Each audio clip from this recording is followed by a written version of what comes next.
દીક્ષા ભલે પરમાત્માના હાથે થાય, શાસન ભલે પરમાત્મા સ્થાપે, પણ એ શાસન એનું વહન એ ગણધરો અને ત્યારબાદ જે આચાર્ય પરંપરા હોય એનું વહન કરે.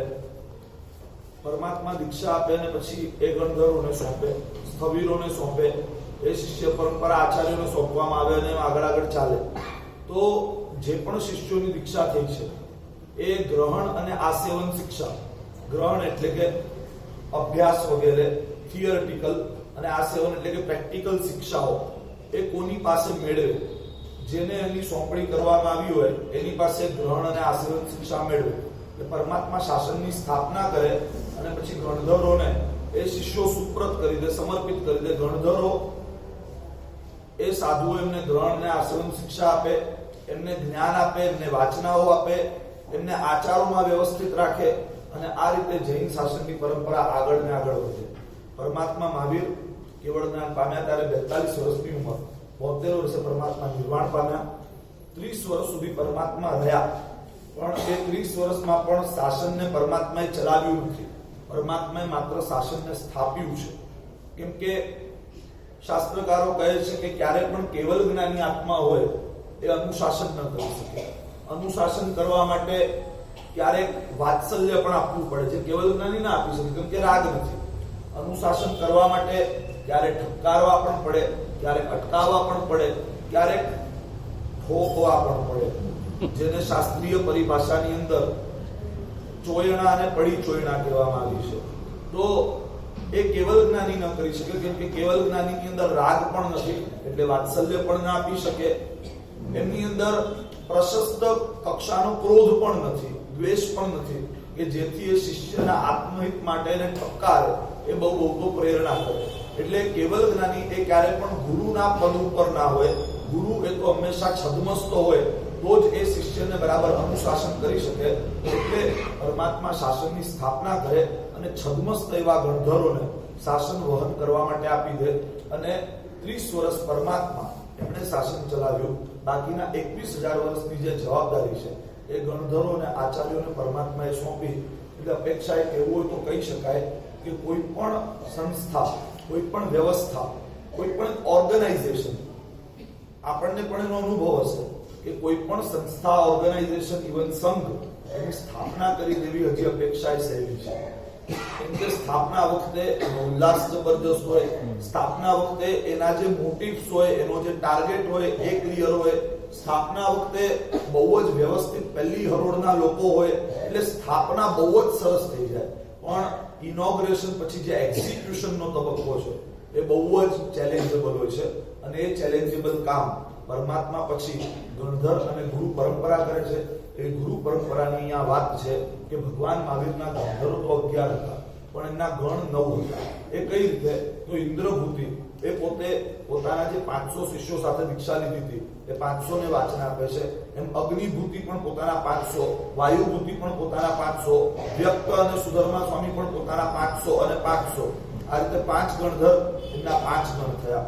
એના પછી આવ્યા મંડિત અને મૌર્ય પુત્ર નામના ગણધર, જેમના 350 ને 350 શિષ્યો છે. તો મંડિત પોતાના 350 શિષ્યોને વાચન આપે છે, અને મૌર્ય પુત્ર નામના ગણધર છે એ પણ પોતાના 350 શિષ્યોને વાચન આપે છે. આ રીતે 7 ગણધર અને 7 ગણ થયા. પણ હવે જે 8મા અને 9મા ગણધર છે, અકંપિત અને અચલ ભ્રાતા, એ બંને કમ્બાઈન, એમના 300 અને 300 600 એ શિષ્યો, એને કમ્બાઈન રીતે આ બંને ગણધરો વાચન આપે છે. એટલે ગણધર 2 થયા, પણ એમનું જે આખું ગ્રુપ, જે બેચ છે, એ બેચ એક જ થઈ, કમ્બાઈન બેચ. 300 ની કમ્બાઈન બેચ, સેમ વાચના, સેમ એના શબ્દો એ વાચનાના હોય છે. એ જ રીતે છેલ્લા 2 ગણધર છે, એટલે કે 10મા અને 11મા, જેમનું નામ છે મેતારે અને પ્રભાસ. એ પણ 300 શિષ્યો છે, ગણધર 2 છે, પણ એમની જે બેચ છે એ એક જ છે. એટલે આ રીતે ગણ કેટલા થયા? બેચ 9 અને ગણધરો 11. તો આ રીતે 11 ગણધરો અને 9 ગણ છે. હવે ભગવાન મહાવીરના જે 11 ગણધરો છે એ 12 એ ગણધર છે, 12 અંગના ધારક છે, 12 અંગને જાણનારા છે, પોતે જ 12 અંગના રચયિતા છે.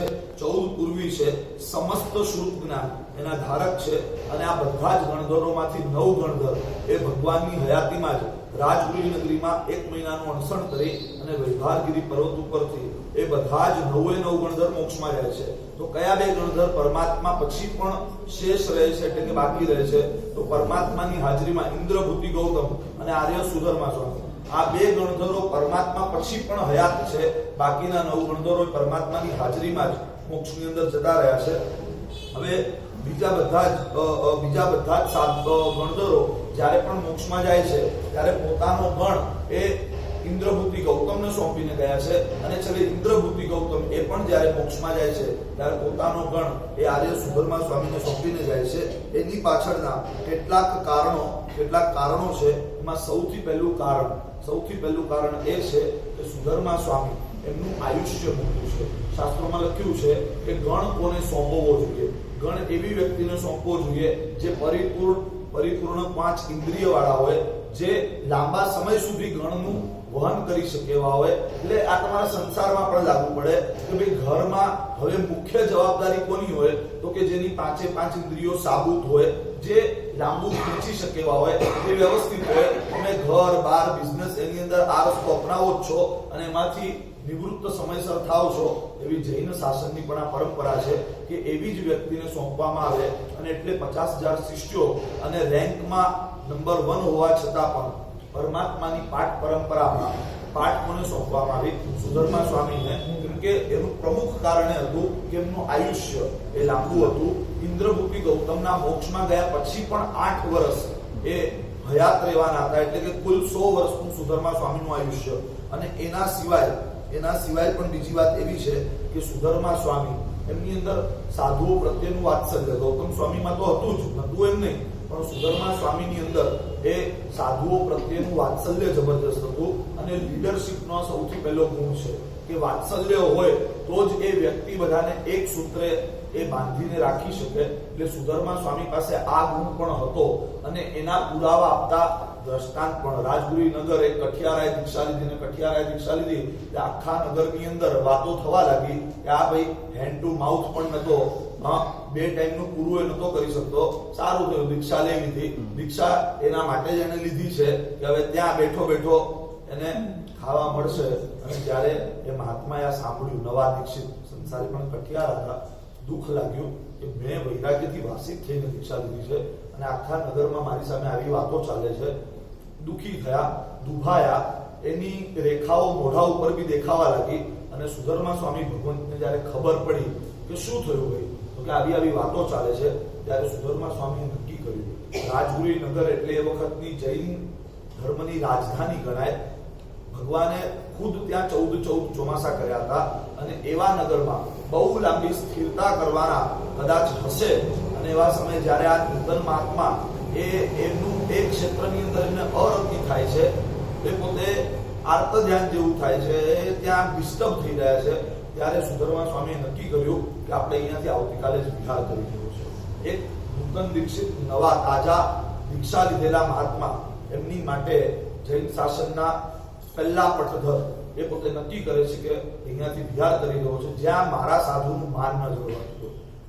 એના કરતા આગળ કે જ્યાં મારા સાધુને અરતિ થતી હોય સંયમની અંદર, એ ચલાયમાન થઈ જતા હોય એવી જગ્યા પર મારે નથી રહેવું. પછી તો અભયકુમાર મંત્રીને ખબર પડી અને એમણે સોલ્યુશન કાઢ્યું અને છેલ્લે લોકોના મોઢે તાળા પણ વાગી ગયા. પણ સુધર્મા સ્વામી એમની અંદર આવા વાત્સલ્યના અનેક ગુણો એમની અંદર હતા અને દરેક શાસ્ત્રની શરૂઆતમાં પણ એ વાત્સલ્યનો ગુણ દેખાય.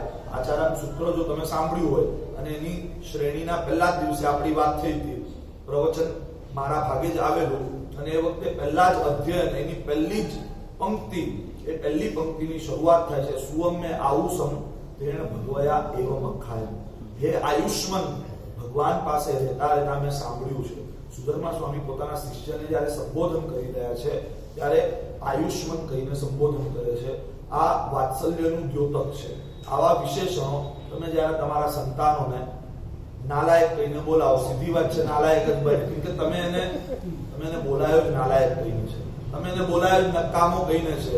એટલે તમે 10 વાર 100 વાર 1000 વાર એની જિંદગીમાં નકામો કે નાલાયક કહેશો એ નકામો ને નાલાયક જ થશે. પણ એ ન હોય છતાં પણ તમે એને પુણ્યશાળી, ભાગ્યશાળી, આયુષ્માન આવા જ્યારે મીઠા શબ્દો આવે ત્યારે સામેવાળાને પુણ્ય કરવાનું મન ન પણ થતું હોય, ભાગ્યને ઉજ્જવળ કરવાનું મન ન પણ થતું હોય તો એ પુણ્યશાળી ને ભાગ્યશાળી બનવાનો પ્રયાસ કરે.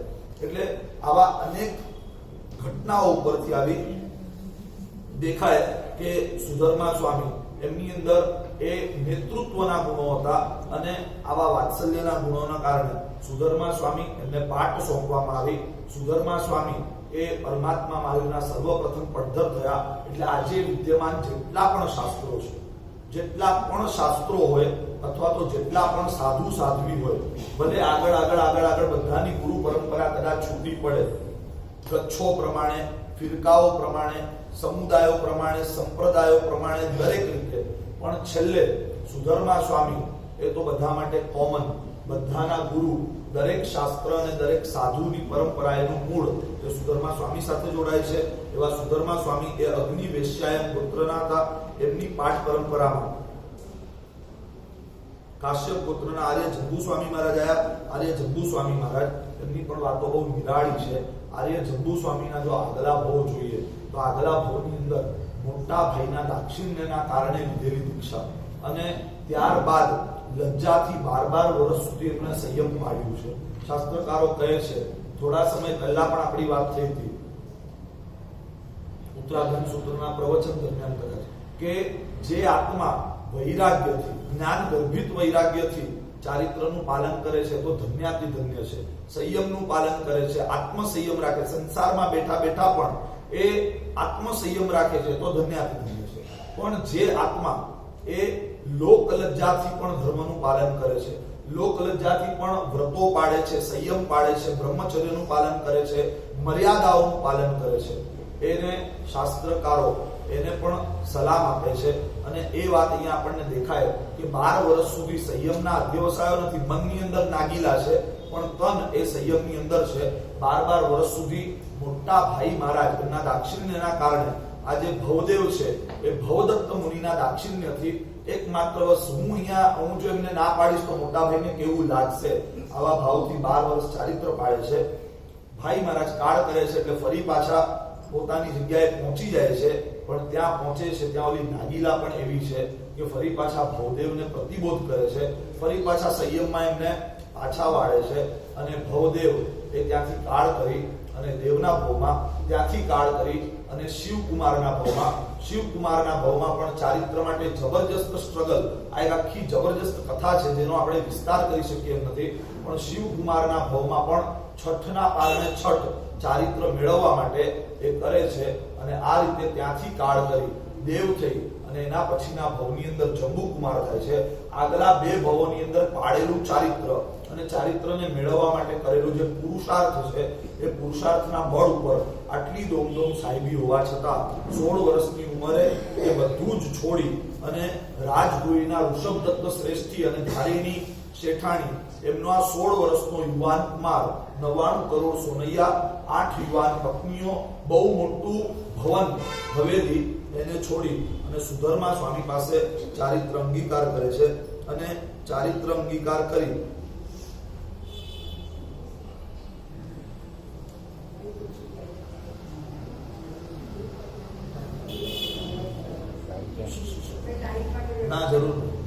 ચારિત્ર અંગીકાર કરી 16 વર્ષની ઉંમરે ચારિત્ર લે છે.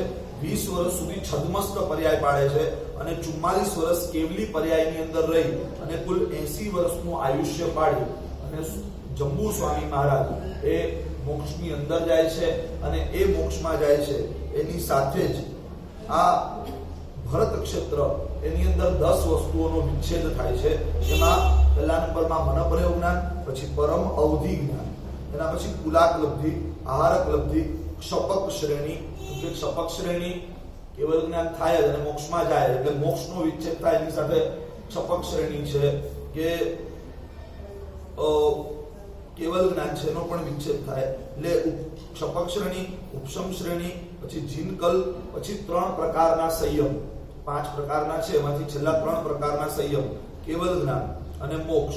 આ 10 વસ્તુઓ એ જંબુ સ્વામીની સાથે સાથે વિચ્છેદ પામે છે. એક નવી વાત એ છે, ઐતિહાસિક તથ્યોને જો જાણીએ તો ખબર પડે કે જંબુ સ્વામીનો જન્મ કઈ સાલમાં થયો, તો જે વર્ષે ભગવાન મહાવીરનું નિર્વાણ થયું એ વર્ષે જંબુ સ્વામીનો જન્મ થયો એવા ઐતિહાસિક તથ્યો શાસ્ત્રોમાંથી પ્રાપ્ત થાય છે. એટલે કે ભગવાન મહાવીરનું નિર્વાણ ભલું હોય એ વર્ષે થયું હોય, એનો અર્થ કે દિવાળી ના થયું તો ભગવાન મહાવીરના નિર્વાણ પહેલા જંબુ સ્વામીનો જન્મ, કે વર્ષના છેલ્લા દિવસે ભગવાનનું નિર્વાણ થયું છે. જંબુ સ્વામીનો જન્મ એ વખતે પ્રાય થઈ ચૂક્યો છે. આ જંબુ સ્વામી એક કાશ્યપ ગોત્રના હતા. એમની પાઠ પરંપરામાં કાત્યાયન ગોત્રના આર્ય પ્રભવ સ્વામી આવે છે, જે એક સમયના પ્રભવ ચોર હોય છે.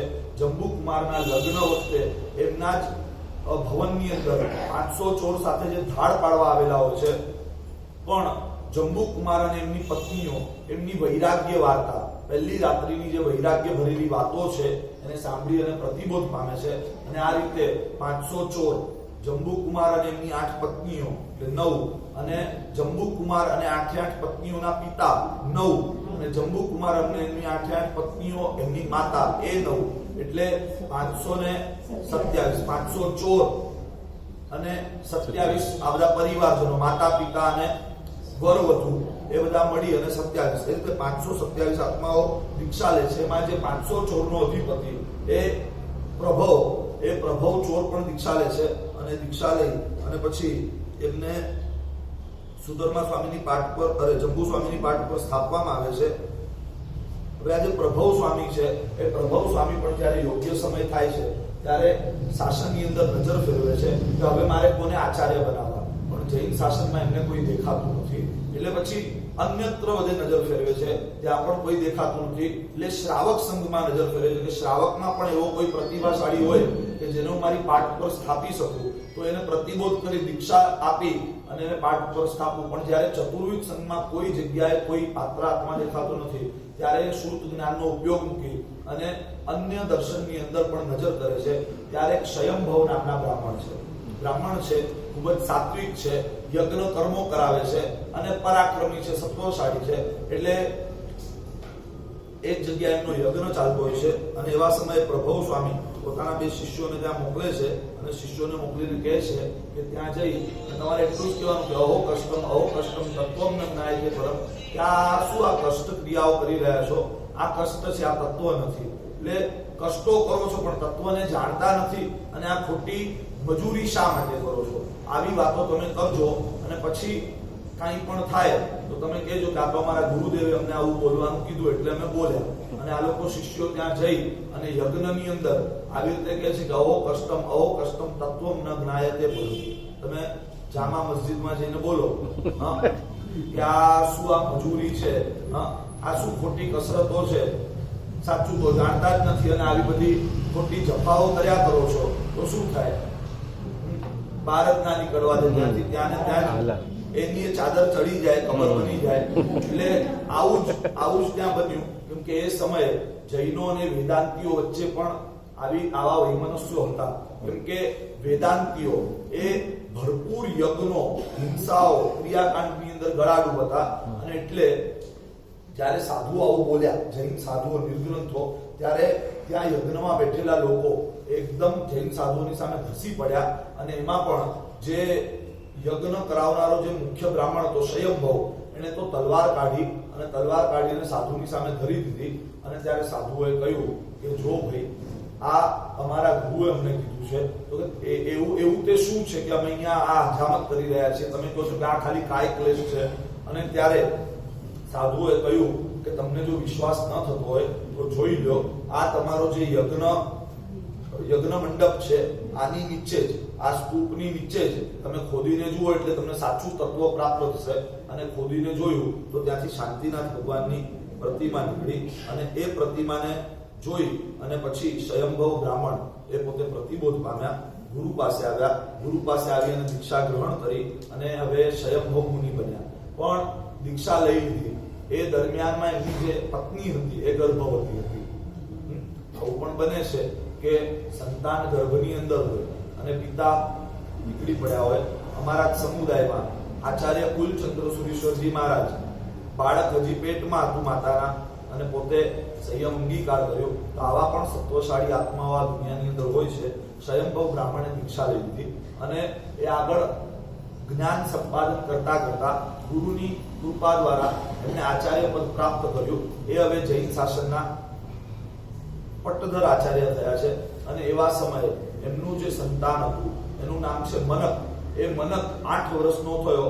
આસપાસમાં રહેલા બધા જ છોકરા એને બાપ વગરનો એમ કહીને એને વારંવાર ચીડવતા.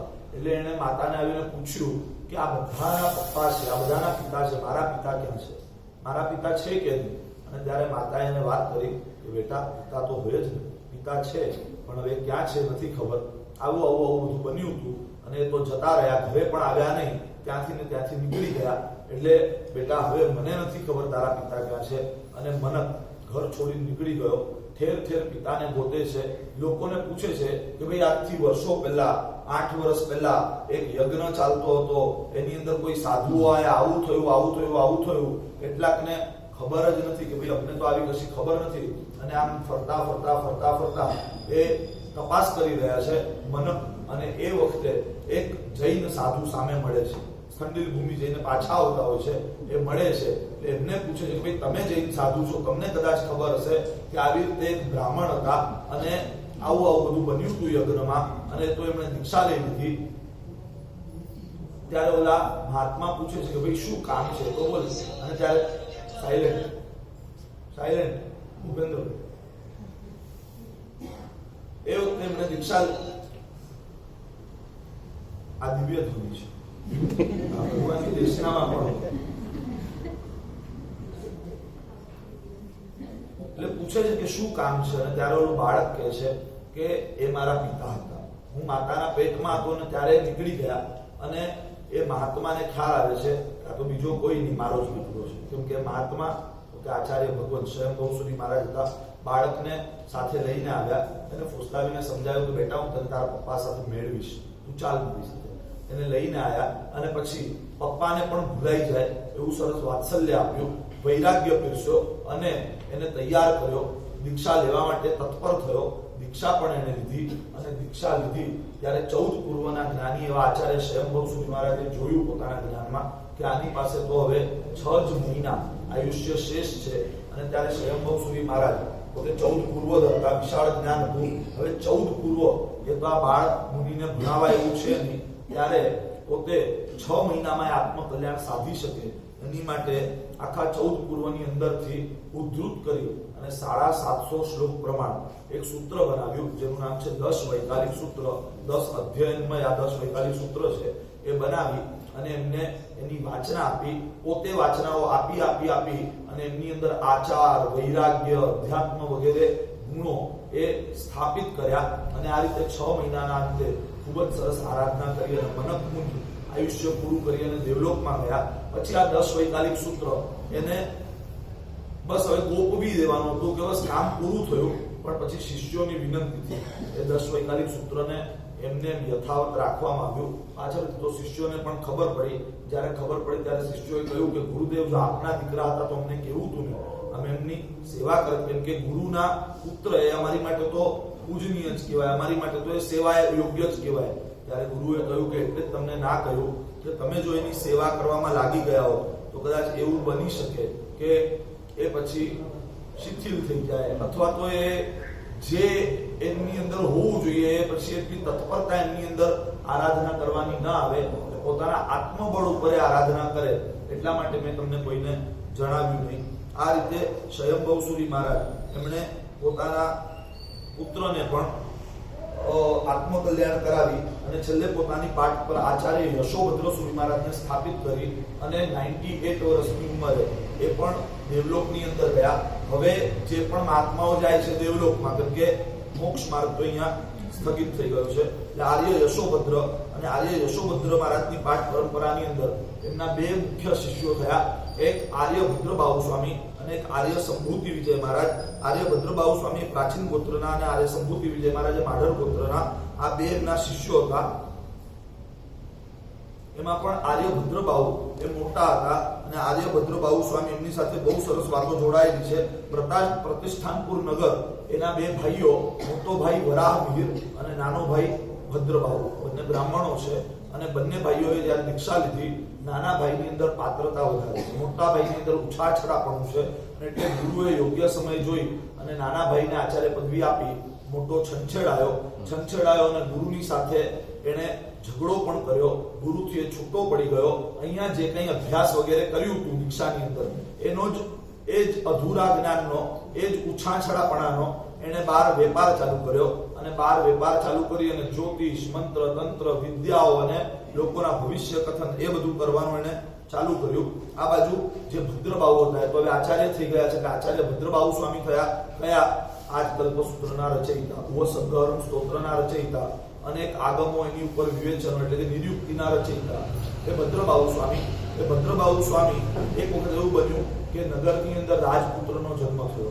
અને રાજપુત્રનો જન્મ થયો એટલે राजा की रानी को बेटा हो तो भी आनंद घन को क्या, और न हो तो भी आनंद घन को क्या. जैन साधु ने શું લેવાનું શું દેવાનું, ઉલટી એ તો પાપ ક્રિયા છે. એટલે એની અંદર જૈન સાધુનું ઇન્વોલ્વમેન્ટ ના હોય, અને હોય તો એ રીતનું હોય કે જેનાથી સામેવાળાનું આત્મકલ્યાણ, એ દિવસે પણ એનું આત્મકલ્યાણ થાય.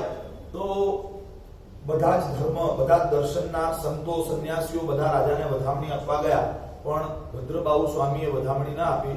એટલે વરામીરે રાજાના કાન ભર્યા, અને રાજાના કાન ભર્યા એટલે રાજાએ ભદ્રબાહુ સ્વામી એમને સમન્સ મોકલ્યા કે ભાઈ કેમ તમે આવો, બીજા બધા આયા, તમે કેમ ના આયા? અને ત્યારે ભદ્રબાહુ સ્વામીએ કેવડાવ્યું કે રાજન, આનંદનો અવસર હોત તો જરૂર આવત, પણ આ તમારું બાળક છે, અઠવાડિયામાં તો ખતમ થઈ જવાનું છે બધું, આયુષ્ય બહુ નાનું છે, હવે એની હું શું વધાઈ તમને આપવા આવું? હું એવા કયા આશીર્વાદ આપું?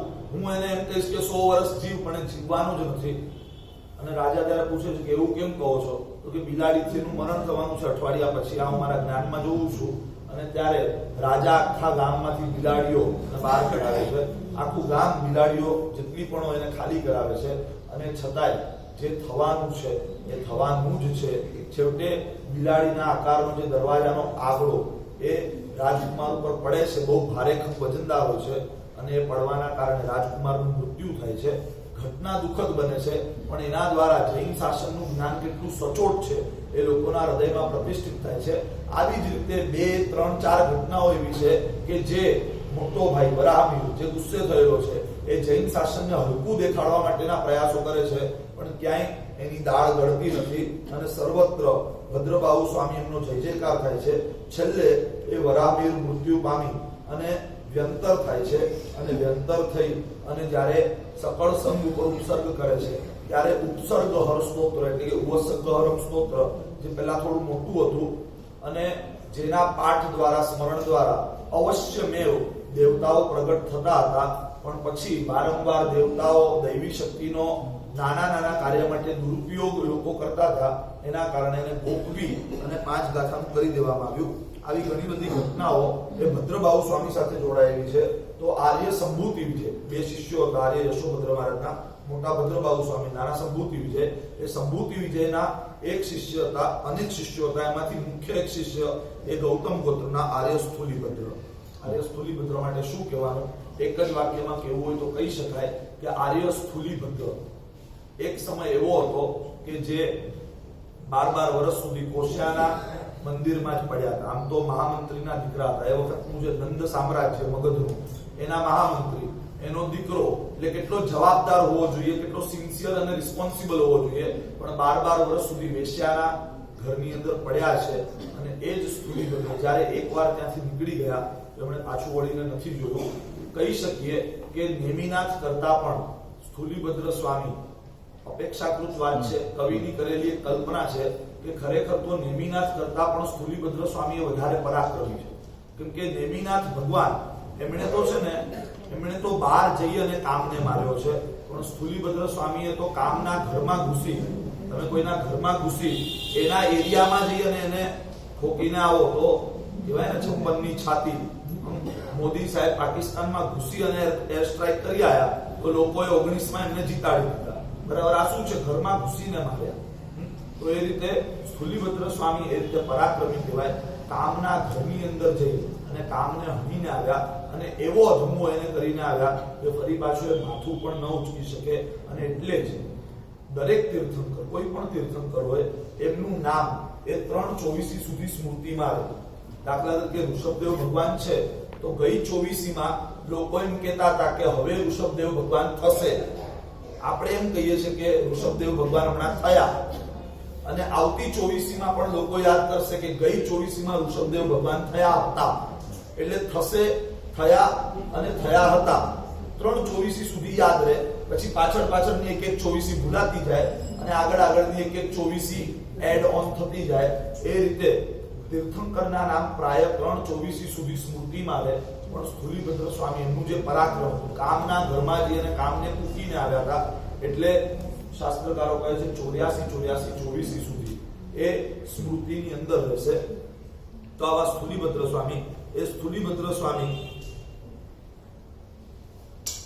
એમની પાઠ પરંપરામાં એમના બે પ્રમુખ શિષ્યો આવ્યા. એક આર્ય મહાગીરી હતા જે એલાપત્ય ગોત્રના હતા, અને એક આર્ય સુવસ્તી સ્વામી હતા જે વાસિષ્ઠ ગોત્રના હતા. હવે આર્ય મહાગીરી અને આર્ય સુવસ્તી એ સમકાલીન છે, અને આર્ય સુવસ્તી સુરી મહારાજની વાત આગળ કરીએ. એના પછી આર્ય સુવસ્તી સુરી મહારાજની પાઠ ઉપર પણ બે પ્રમુખ શિષ્યો આવ્યા. અનેક હતા પણ બે પ્રમુખ હતા, એક આર્ય સુસ્થિત અને એક આર્ય સુપ્રતિબદ્ધ. આ રીતે આખી આગળ પાઠ પરંપરા ચાલે છે. પણ અહીંયા એક મુખ્ય વાત એ કે આર્ય સુવસ્તી સુરી મહારાજ હતા, સ્થૂલીભદ્ર સ્વામીના બે શિષ્યો, મોટા મહાગીરી અને નાના આર્ય સુવસ્તી. એ આર્ય સુવસ્તી એમણે સંપ્રતિ મહારાજાની જે ઘટના છે, દુકાળનો સમય, લોકોના ઘરમાં ખાવા માટે અનાજ નહીં, ભિખારીનું એક દરવાજા પાસે ઉભા રહેવું અને જોવું કે આ સાધુઓ એ જાય છે અને લોકો પધારો કરે છે, ભરીને ઓરાવે છે, અને એની સામે અમે જઈએ છીએ અને લોકો હઠઠ કરે છે, લાકડી લઈને બહાર આવે છે, લાવ એમ કરા સાધુ પાસે જ માંગવું. સાધુ પાસે માંગે છે, અને સાધુ જીવનની પણ એક મર્યાદા છે. ભલે લાડવો મારા પાત્રમાં હોય, પણ એની માલિકી કોની? માલિકી ગુરુની. જ્યાં સુધી ગુરુ એ ફરી પાછો મને ના આપે ત્યાં સુધી એ ગુરુ નું કહેવાય. એટલે હોરીને આવેલી દરેક વસ્તુ જે પણ મળે એ ગુરુની કહેવાય. અને એટલે સાધુઓ ભિખારીને કહે છે કે ભાઈ આ મારી માલિકી નથી, આ તો ગુરુની માલિકીનું છે, તમે આવો અમારા ઉતારા પર, અમારી વસ્તી પર, અને ત્યાં આવી અને અમારા ગુરુને કહો. અને ગુરુને સાધુઓ પણ આવીને કહે છે કે આવું બન્યું છે, અને પાછળ જો ભિક્ષુક આવ્યો, ભિખારી આવ્યો છે, એટલે ગુરુ કહે છે કે જો ભાઈ અમે આ બોલ્યું છે, લોકોએ આ બોરાવ્યું છે, કયા વિશ્વાસથી બોરાવ્યું છે? એ ભારત સરકાર વાપરશે, એ વિશ્વાસથી બોરાવ્યું છે.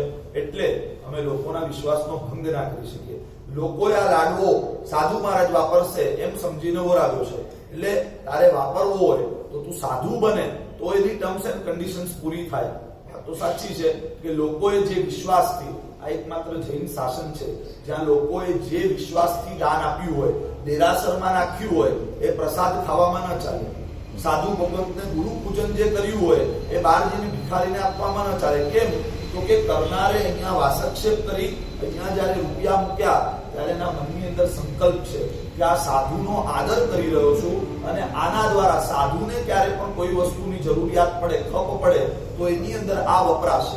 એટલે ગુરુનું પૂજન કરતી વખતે એ અર્પણ કરે છે, સમર્પણ કરે છે. આટલું મૂક્યું એને તો એ જ ખાતામાં વપરાય. આ વિશ્વાસની જે વાત છે, માત્ર ને માત્ર આ ખાતાની જે વ્યવસ્થા છે જૈન શાસનમાં બીજે ક્યાંય નહીં. તમે મંદિરોમાં નાખેલા કરોડો રૂપિયા એ સ્કૂલ બનાવવામાં ચાલે, કોલેજ બનાવવામાં ચાલે, પ્રસાદો ખાવામાં ચાલે, અરે ઢીંચવામાં એ ચાલે, બધી જ જગ્યાએ ચાલે. હોય ગણપતિના ભંડારમાં આવતીકાલે બાપા બેસશે, અને બાપા બેસશે એટલે દારૂડિયાઓના 12 મહિનાનો આખો ખર્ચો, એમના એક્સપેન્સીસ બધા જ બાપાના પ્રભાવે બધા પાર પડી જશે. મુંબઈમાં બધું બહુ જોયું. તો આ શું છે? આ વિશ્વાસઘાત છે. જે ઉદ્દેશ્યથી આપવામાં આવ્યું હોય, એટલે ગુરુ કહે છે કે આ સાધુ માટેનું દ્રવ્ય છે, તું સાધુ બને તો તને આપી દઈએ. અને મરતા ક્યાં ન કરતા, જેને ભૂખ લાગી હોય, પેટ જ્યારે અંદરથી માંગ પોકારતું હોય, દીક્ષા તો દીક્ષા આપી દો. દીક્ષા આપો પછી લાડવો જલ્દી આપો. અને ખરેખર એ ભિક્ષુકે દીક્ષા લીધી, ખાઈ પણ દીધું, ઘણા દિવસથી ભૂખ્યો હતો, અને એની ઉપર આવા ગરિષ્ઠ દ્રવ્ય વાપર્યા. પાછું પેટ ભરીને વપરાવ્યું, જોઈતું હતું એમને વાપરવું હતું, પેટ ભરીને વપરાવ્યું. પણ સાંજ પડી અને અપચો થયો, વિષુચિકા થઈ, અપચો થયો. એટલે હવે અંદર આફડો ચડ્યો છે, હવે આરોટી ગયા છે, કોઈ ચેન પડતું નથી. આવેલા શ્રાવકો એ એમની સેવા શુશ્રૂષા કરે છે અને એ વખતે આ ભિખારીને આદર થઈ ગયો કે કેવું આ જૈન શાસન, કેવું છે આ જૈન શાસન કે જે શેઠિયાઓ ભિખારીનો ભિખારી જ છું, હજી 12 કલાક પહેલા જે હતો એ જ છું, માત્ર આ વસ્ત્રો બદલાઈ ગયા અને લોકો એમનો વ્યવહાર કેટલો બદલાઈ ગયો. ખરેખર આ સાધુ પણ મહાન છે, આ સાધુઓ મહાન છે, આ જૈન શાસન મહાન છે. અને એની અંદર એ અપચાય જે વિશુચિતા એ બધું થયું છે એની અંદર કાળ કરી અને એ ત્યાંથી ફરી પાછા મનુષ્ય તરીકે ઉત્પન્ન થયા. આજ આર્યાવર્ત એની અંદર મૌર્ય સામ્રાજ્ય વખતે ચાલી રહ્યું છે અને મૌર્ય સામ્રાજ્યની અંદર ચંદ્રગુપ્ત મૌર્યના દીકરા બિંદુસાર, એના દીકરા અશોક, અશોકનો દીકરો કુણાલ અને કુણાલના દીકરા તરીકે સંપ્રતિ તરીકે એમનો જન્મ થાય છે. અને સંપ્રતિ તરીકેનો જન્મ થયા પછી આમ તો મગધ દેશ છે પણ એમને ઉજ્જૈની માલવ દેશની અંદર મોકલ્યા છે અને માલવ દેશની અંદર સંપ્રતિ પોતાનું રાજ્ય એ ચલાવી રહ્યા છે. છેલ્લે આખું રાજ્ય, સંપ્રતિનું પુણ્ય એટલું જબરજસ્ત છે કે આખું રાજ્ય એમના હાથમાં આવેલું છે. અને એ વખતે ઉજ્જૈની નગરીની અંદર એક વખત વર્ષો પછીની વાત છે કે કોઈ ગુરુ ભગવંતનું સામયું છે. ગોખમાંથી બેઠા બેઠા સંપ્રતિ જોવે છે અને જોતાની સાથે મનની અંદર કંઈક ઉહાપો, કંઈક વિચારોના ભમણ ચાલુ થઈ ગયા કે આમને તો ક્યાંક જોયા છે. અને યાદ આવ્યું કે આ તો આગળના ભવના મારા ગુરુદેવ છે. દોડી ગયો, ગુરુદેવને જઈ અને પૂછે છે કે ગુરુદેવ મને ઓળખ્યો? કે હા રાજન, તમને કેમ ના ઓળખીએ, તમે તો અર્ધ ચક્રવર્તી છો, તમે તો સમ્રાટ છો, તમે તો સમ્રાટ સંપ્રતિ છો, આખું ભારત એ તમને ઓળખે, અમે કેમ ના ઓળખે? ના ગુરુદેવ, એ રીતે નથી પૂછતો, મને ઓળખ્યો. અને જયારે આવું બીજી વાર પૂછ્યું, 10 પૂર્વના જ્ઞાની એવા આર્ય સુરસ્તીસુરી મહારાજ એમણે જ્ઞાનનો ઉપયોગ લીધો અને એમને ખ્યાલ આવ્યો કે આ તો મારો પૂર્વભવનો શિષ્ય જે ભિક્ષુક હતો, દીક્ષા લીધી હતી, એ જ દિવસે કાળ કર્યો. એટલે ગુરુદેવે પણ એને ઓળખ્યો, એને પ્રતિબોધ પમાડ્યો અને પ્રતિબોધ પામ્યા પછી સંપ્રતિ આગલા ભવની અંદર માત્ર જૈન શાસનનો એક લાડવો પેટમાં ગયો છે, 1, 2, 4 જે ગયું હોય, પણ એની સામે જો પાત્ર આત્માને જ્યારે આપવામાં આવે છે ત્યારે પાત્ર આત્મા એની પાત્રતા એવી હોય છે કે હજારો લાખો કરોડો ગણું કરી અને પાછું આપે છે. જૈન શાસનના કોઈક શ્રાવકના ઘરનો આટલું એક પાત્રું ભરી અને જે અન્ન એના પેટમાં ગયું, પાત્ર આત્મા હતો એટલે એને એનું વળતર પણ એટલું સારી રીતે વાળ્યું. અને સંપ્રતિએ શું કર્યું તો શાસ્ત્રકારો કહે છે કે 1.25 લાખ જીન મંદિરો, 1.25 કરોડ જીન પ્રતિમાઓ અને એના સિવાય 36,000 જિનાલયોના જીર્ણોદ્ધાર, એના સિવાય 95,000 પિત્તળ એટલે કે પંચધાતુ એની પ્રતિમાઓ અને એના સિવાય હજારો અને લાખોની સંખ્યામાં દાનશાળાઓ, અનુકંપા દાન તરીકે લોકો માટે એવી દાનશાળાઓ બનાવી. અને આ રીતે જૈન શાસનની અદ્ભુત પ્રભાવના આ સંપ્રતિએ કરી. એવા અનેક ક્ષેત્રો હતા કે જ્યાં સાધુઓના વિચરણ નતા થતા. એવા ક્ષેત્રોની અંદર પોતે પોતાના માણસો, પોતાના જે રાજપુરુષો નોકરો હોય એમને સાધુના વેશમાં મોકલી લોકોની અંદર લોકોને સાધુના આચારથી ફેમિલિયર કર્યા. અને ત્યાં પણ સાધુઓના વિહાર, એવા દુર્ગમ ક્ષેત્રોમાં પણ સાધુઓના વિહાર વગેરે ચાલુ કરાવ્યા. એક ઐતિહાસિક વાત એવી આવે છે કે સંપ્રતિ મહારાજા એમનું પરાક્રમ એટલું જબરજસ્ત હતું. આ બાજુ છેક ઈસ્ટમાં આ જેટલા ઈસ્ટર્ન કન્ટ્રીઝ છે હમણાં નાના Myanmar, Thailand, Burma, Philippines, Laos, Vietnam, આખું પૂર્વની અંદર, પશ્ચિમની અંદર છેક આ મિડલ ઈસ્ટના આ બધા ઈરાન, ઈરાક, અફઘાનિસ્તાન, પાકિસ્તાન બધું ભેગું હતું. એ આખું દક્ષિણમાં છેક લંકા સુધી અને ઉત્તરની અંદર છેક ચીન સુધી, તિબેટ આખું ભારતની સાથે. નેપાળ આમ જુદું ગણાય પણ એ નેપાળને પણ પોતાની સાથે લઈ લીધું હતું અને છેક ચીન સુધી પોતાના સીમાડા વિસ્તાર્યા. ચીનની અંદર પણ એ ઘૂસી ગયા હતા. અને એટલે એક ઐતિહાસિક વાત એવી આવે છે, ઇતિહાસકારોએ રિસર્ચ કરેલી કે એ વખતે સંપ્રતિના ભયના કારણે ચીનનો એ વખતનો જે સમ્રાટ હતો એણે એક દિવાલ, એક મજબૂત દિવાલ ઊભી કરી કે આ ભારતનો આ સમ્રાટ ચીનને પણ જબ્બામાં ન નાખી દે. અને એટલે એને દિવાલ ઊભી કરી જેને આજે ગ્રેટ વોલ ઓફ ચાઇના તરીકે ઓળખવામાં આવે છે. આવી પણ એક વાત, ઐતિહાસિક તથ્ય છે. આ રીતે આર્ય સુવસ્તીસુરી મહારાજ, એમના પણ 2 જે મુખ્ય શિષ્યો હતા, એક એક કોટિક કાકંદિક ગણના આર્ય સુસ્થિત સુરી મહારાજ અને એક વ્યાઘ્રાપત્ય ગોત્રના આર્ય સુપ્રતિબદ્ધ સુરી મહારાજ, આ બે જે શિષ્યો હતા એ બંને શિષ્યો એમણે પોતાના જીવનની અંદર સૂરી મંત્રનો 1 કરોડની સંખ્યામાં જાપ કર્યો હતો. એ અરસામાં સૂરી મંત્ર બહુ મોટો હતો, બહુ વિસ્તૃત હતો અને એવા સૂરી મંત્રનો 1 કરોડનો જાપ કર્યો હોવાના કારણે એમને કોટિક તરીકે પણ ઓળખવામાં આવતા હતા. એટલે આજે પણ કોઈ દીક્ષાઓ થાય તો એ દીક્ષાઓ દરમિયાન જ્યારે છેલ્લે મહાત્માનું નામકરણ થાય ત્યારે એ બોલવામાં આવે કે કોટી ગણ, પછી આગળ બોલે વૈરી શાખા, પછી તપાગચ્છ વગેરે જે આગળ આવે, ગુરુનું નામ, આચાર્યનું નામ, ઉપાધ્યાયનું નામ ને બધું એ બધી વાતો આવે. પણ કોટી ગણ, આ કોટી ગણ જે છે એ નામ આ સુસ્થિત અને સુપ્રતિબદ્ધ સુરી મહારાજ એમણે કરોડની સંખ્યામાં સૂરી મંત્રના જાપ કર્યા એટલે થયું. હવે આચાર્ય સુસ્થિત અને સુપ્રતિબદ્ધ છે, એમની પાઠ પરંપરાની અંદર કૌશિક ગોત્રના આર્ય ઇન્દ્રદિન સુરી મહારાજ આયા. આર્ય ઇન્દ્રદિન સુરી મહારાજની પાઠ પરંપરામાં ગૌતમ ગોત્રના આર્ય દિન્ન સુરી મહારાજ આયા. આર્ય દિન્ન સુરી મહારાજની પાઠ પરંપરામાં કૌશિક ગોત્રના જાતિ સ્મરણ જ્ઞાનથી યુક્ત એવા આર્ય સિંહ ગિરિસુરી મહારાજ આયા. અને આર્ય સિંહ ગિરિસુરી મહારાજની પાઠ પરંપરામાં ગૌતમ ગોત્રના આર્ય વજ્ર સ્વામી આવ્યા. આર્ય વજ્ર સ્વામીની પાઠ પરંપરામાં ઉત્કૌશિક ગોત્રના આર્ય વજ્રસેન મહારાજ આવ્યા. અને એ વજ્રસેન મહારાજ એમની 4 શાખાઓ, એમના પછી 4 શાખાઓ નીકળી. એ 4 શાખાના નામ અહીં આપ્યા છે કે આર્ય નાગીર, આર્ય પોમિલ, આર્ય જયંત અને આર્ય તાપસ. આવી જુદા જુદા નામની 4 શાખાઓ નીકળી. હવે આગળ જે આ સ્થવિરાવલીનું પ્રવચન આવશે, આ તો મુખ્ય શિષ્યોની વાત કરી કે ભદ્રબાહુ સ્વામી એમના એક મુખ્ય શિષ્ય, એમનું નામ સ્થૂલીભદ્ર સ્વામી, એટલે સમૃદ્ધિ વિજયના શિષ્ય સ્થૂલીભદ્ર સ્વામી.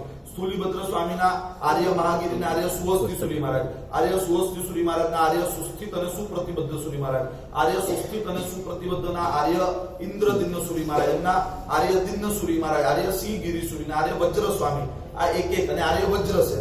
આ ખાલી મુખ્ય શિષ્યોના નામ આપવામાં આવ્યા. હવે આગળ વિસ્તૃત વાચન આવશે કે એકને કેટલા શિષ્યો હતા અને એમાંથી કેટલી શાખાઓ, કેટલા કુળો, કેટલા એ બધા એ નીકળ્યા. તો અહીંયા વાત આવે છે, અગત્યની વાત એ છે કે આ દરેક મહાત્માઓના જ્યાં પણ નામ આવે, તમે પહેલા દિવસ બીજું સાંભળ્યું હોય, સિદ્ધાર્થ રાજા અને કૃષ્ણા માતા, ઋષભદત્ત બ્રાહ્મણ અને દેવાનંદા માતાથી લઈને હમણાં સુધી, તો દરેક નામની સાથે ખાસ ગોત્રનો ઉલ્લેખ છે.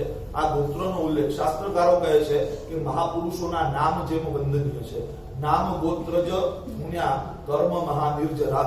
નામ અને ગોત્રને પણ આપણે જો યાદ કરીએ, એને પ્રણામ કરીએ તો એનાથી પણ કર્મની મહાનિર્જરા થાય. કેમ કે ગોત્ર એ વ્યક્તિની ખાનદાનીનું સૂચક છે. વ્યક્તિ એ ભલે નીચે હોય, દાખલા તરીકે રથ નેમી મુનિ, નેમિનાથ ભગવાનના ભાઈ, એ સાવ તળિયે આવીને ઉતરી ગયા, પણ છતાંય ગોત્ર, આ ગોત્ર એ ખાનદાનીનું દ્યોતક છે, ખાનદાનીનું સૂચક છે. ખાનદાન માણસ કેટલો પણ નીચે આવે તો પણ એ ક્યારે એટલો નીચે ન જઈ શકે કે સાવ એ ખોવાઈ જાય. બરાબર? એટલે દરેક જગ્યાએ ગોત્રના નામ, એનો ઉલ્લેખ કરવાનો આ એક પ્રયોજન હોઈ શકે. કેમ કે આવા ઉચ્ચ ગોત્રમાંથી આવેલા આ મહાત્મા, એટલે એ જ એમની અડધી મહાનતા તો એની ઉપરથી જ દેખાઈ જાય. તો આગળ હવે વિસ્તૃત વાચના, ફરી પાછા આપણે બેકની અંદર જોશું. ફરી પાછા બેકની અંદર જઈએ તો 10 વૈકાલિક સૂત્રના રચયિતા આર્ય સ્વયંભવ સુરી મહારાજ,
દશ વૈખારિક સૂત્રના રચયિતા એવા આર્ય સ્વયંભવ સુરી મહારાજ એમણે પોતાની પાટ ઉપર આર્ય યશોભદ્ર સુરીમાને સ્થાપિત કર્યા. એ યશોભદ્ર સુરી મહારાજ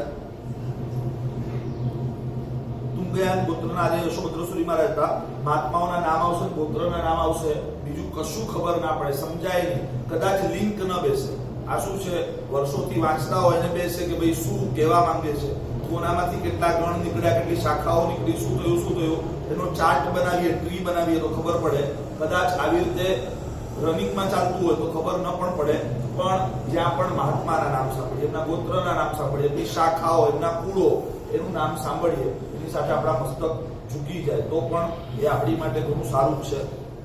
તો એવા તુંગયાન ગોત્રના આચાર્ય યશોભદ્ર સુરી મહારાજ હતા. એમના બે શિષ્યો હતા, જે આપણે વાત કરી આર્ય ભદ્રબાહુ સ્વામી મહારાજ અને આર્ય સંભૂતિ વિજય મહારાજ. તો આર્ય ભદ્રબાહુ સ્વામી એ પ્રાચીન ગોત્રના હતા અને એમના 4 શિષ્યો હતા. એ 4 શિષ્યો, એમના નામ છે આર્ય ગોદાસ, સ્થવિર ગોદાસ, સ્થવિર અગ્નિદત્ત, સ્થવિર યજ્ઞદત્ત અને સ્થવિર સોમદત્ત. આ એમના 4 શિષ્યો હતા. એમાં સ્થવિર ગોદાસ જે છે કાશ્યપ ગોત્રના, એમનામાંથી ગોદાસ નામનો ગણ નીકળ્યો અને એમની એની 4 શાખાઓ હતી. કઈ 4 શાખાઓ? તો કે તામ્રલિપ્તિ, કોડી વર્ષિકા, પુંડ્રવર્ધનિકા અને દાસી ખરબટિકા. આ 4 શાખાઓ નીકળી. એ જ રીતે આર્ય સંભૂતિ વિજય મહારાજ હતા. એ સંભૂતિ વિજય મહારાજ એમના 12 શિષ્યો હતા. એ 12 શિષ્યોમાંથી એક સ્થૂલીભદ્ર સ્વામી. તો કયા 12 શિષ્યો? તો અહીંયા કહે છે કે નંદનભદ્ર, ઉપનંદનભદ્ર, તિષ્યભદ્ર, યશોભદ્ર, સુમનોભદ્ર, માણીભદ્ર, પૂર્ણભદ્ર, સ્થૂલીભદ્ર, રુજુમતી, જંબુ, દીર્ઘભદ્ર અને પાંડુભદ્ર. આવા 12 એમના શિષ્યો હતા. અને આર્ય સંભૂતિ વિજય મહારાજ એમની 7 શિષ્યાઓ હતી. એ 7 શિષ્યાઓ કઈ? તો સ્થૂલીભદ્ર સ્વામી એમની 7 બહેનો, જખાય જખદિન્ના, ભુવા તયો ભુવદિન્નાય, સેણા રેણા રેણા, ભૈણીઓ સ્થૂલીભદ્ર સ. એટલે યક્ષા યક્ષદત્તા, ભૂતા ભૂતદત્તા, સેણા વેણા અને રેણા. આ જે 7 બહેનો હતી એ પણ સ્થૂલીભદ્ર સ્વામીના જે ગુરુ હતા એમની જ આજ્ઞામાં, એમની જ નિશ્રામાં હતા. એટલે આ રીતે ભદ્રબાહુ સ્વામીના 4 શિષ્યો અને સંભૂતિ વિજય મહારાજના 12 શિષ્યો. આ રીતે એમની અનેક શાખાઓ. હવે જો આ શાખા ગણ અને કુલની જે બધી વાત આવે, આપણા જૈન શાસનમાં એક સિસ્ટમ છે કે જૈન શાસનના બધા જ સાધુઓ જે કહેવાય એને સંઘ કહેવાય. એમાંનો એક સમુદાય હોય એને ગણ કહેવાય. અને એક સમુદાયની અંદર પણ અનેક આચાર્યો હોય એને કુલ કહેવાય. દાખલા તરીકે જૈન શાસનના બધા જ સાધુઓ જેની અંદર આવે સંઘ છે. એમાંથી ભુવન ભાનુ સુરી મહારાજનો સમુદાય તો એને ગણ કહેવાય. અને એની અંદર પણ આચાર્ય રાજેન્દ્ર સુરી મહારાજનું ગ્રુપ, આચાર્ય હેમચંદ્ર સુરી મહારાજનું ગ્રુપ, આચાર્ય જગતચંદ્ર સુરી મહારાજનું ગ્રુપ. તો આ જે ગ્રુપ છે એને કુલ કહેવાય. કુલ નાનું, ઘણા બધા કુલ ભેગા થાય એટલે ગણ થાય. ગણ એટલે ગચ્છ, સમુદાય. અને ઘણા બધા આવા ગણ ભેગા થાય એટલે સંઘ થાય. અને એમાં પણ આ બધા જે નામો છે, ઘણા બધા ચિત્ર વિચિત્ર નામો કદાચ તમને હમણાં સાંભળવા મળશે જે ક્યારે સાંભળ્યા ન હોય, આપણે એનાથી ફેમિલિયર ના હોઈએ, પણ આ બધા નામો જે શાખાઓના કે કુલના પડ્યા એ કોઈને કોઈ કારણસર પડ્યા હોય. જેમ કે અમુક નામ એક ક્ષેત્રકૃત પડ્યા હોય, ક્ષેત્રની દ્રષ્ટિએ પડ્યા હોય. દાખલા તરીકે કોઈ સમુદાય હોય, સ્થાનકવાસીમાં એક સમુદાય છે લીમડી અજરામર ગોપાલ સમુદાય. તો એ શેના કારણે પડ્યો? તો કે એ સમુદાયની શરૂઆત એ લીમડીથી થઈ. એમ આપણે ત્યાં પણ એક સમુદાય છે ડેલાવાળા સમુદાય. એ શેના કારણે પડ્યું? તો કે ડેલાનો ઉપાશ્રય. એ ડેલાનો ઉપાશ્રય પણ એનું નામ ડેલાનો કેમ પડ્યો? તો કે દોશીવાડાના છેડા ઉપર મોટો ડેલો છે, મોટો દરવાજો છે.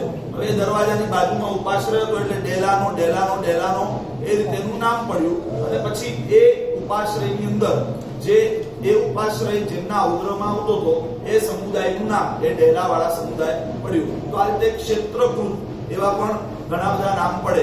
જેમ કે આપણે ત્યાં પંજાબ કેસરી સમુદાય છે. શું છે? તો કે મોટા ભાગે મહાત્માઓ પંજાબની અંદર વિચરતા હોય. તો ઘણા બધા સમુદાયના નામ આવી રીતે ક્ષેત્રના કારણે પડે.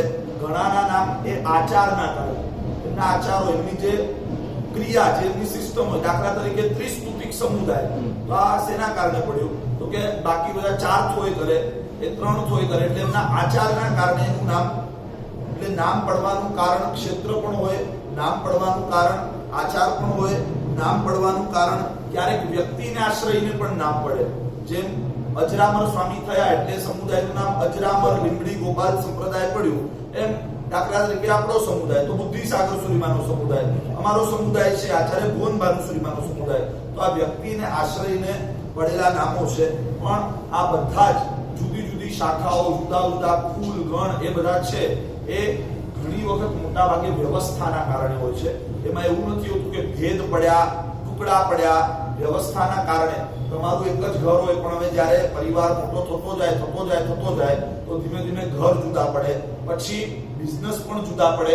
જરૂરી નથી કે દર વખતે ઝઘડીને જ જુદું પડે, પણ વ્યવસ્થા માટે પણ આ બધી વસ્તુઓ જુદી પડી હોય. ઘણી વખત એવું હોય કે અલગ અલગ ક્ષેત્રમાં વિચરવાના કારણે આચારો જુદા પડતા હોય, અને આચારો જુદા પડતા હોય એના કારણે પણ આ વ્યવસ્થાઓ જુદી થઈ હોય. જેમ કે રાજસ્થાનની અંદર વિચરીએ તો રાજસ્થાનમાં ચોમાસામાં પાપડ ચાલે. પાપડ આપણે ત્યાં ગુજરાતમાં ન વપરાય ખરેખર તો. એકચ્યુઅલી આપણે પાપડ વાપરવાની સિસ્ટમ નથી ચાતુર્માસની અંદર, કે પાપડની અંદર ખાર આવે, અને ખાર હોય ભેજને બહુ જલ્દીથી પકડી લે, એટલે લીલ ફૂગ નિગોદ થવાની સંભાવના રહે.